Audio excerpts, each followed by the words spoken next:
Perkenalkan, kami dari kelas 12 IP1 dari kelompok 3. Di sini kami akan menjelaskan mengenai konsep pusat pertumbuhan dan fungsinya.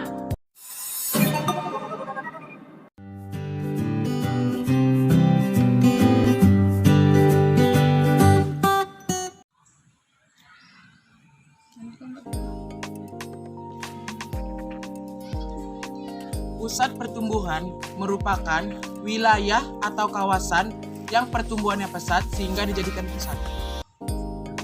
Pembangunan yang dipengaruhi kawasan-kawasan lain di sekitarnya. Dengan adanya kawasan yang dijadikan sebagai pusat pertumbuhan, diharapkan kawasan-kawasan sekitarnya ikut maju. Salah satu faktor yang menyebabkan suatu wilayah menjadi pusat pertumbuhan adalah wilayah tersebut bisa mempengaruhi pembangunan wilayah lain di sekitarnya. Contoh pusat pertumbuhan yang terkenal adalah wilayah Silicon Valley di San Jose, California. Wilayah tersebut memiliki pertumbuhan ekonomi yang sangat cepat, terutama berkat industri teknologi yang ada di dalamnya.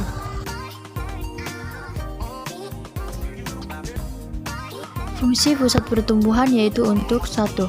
Koordinasi. Diperlukan untuk pemerintah agar mendapatkan data-data valid sehingga bisa melakukan kebijakan yang sesuai dengan keinginan untuk mendorong kemajuan. 2. Pembinaan. Diperlukan untuk masyarakat agar masyarakat secara nyata bisa mengakomodir adanya keinginannya sendiri dan tuntunan dari pemerintah pusat atas alokasi dana yang telah dikeluarkan untuk melangsungkan pembangunan. 3. Melihat wilayah mengalami kemajuan ataupun kemunduran. Diperlukan untuk tolak ukur dalam menyebutkan daerah tersebut maju atau tidaknya.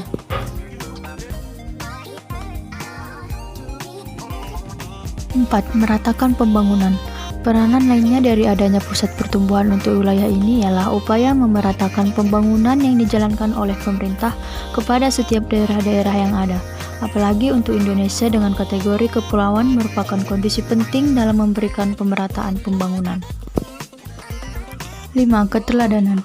Keteladanan ini bisa penting dijalankan mengingat ketika daerah tersebut sukses secara otomatis, pemerintah menjadikannya sebagai tolak ukur.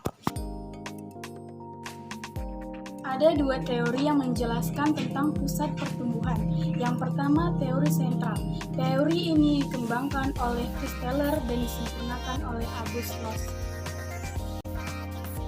Teori ini menjelaskan tentang bagaimana pola-pola lahan dari industri yang berbeda-beda terpadu membentuk sebuah sistem regional kota-kota.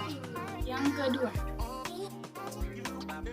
teori kutub pertumbuhan.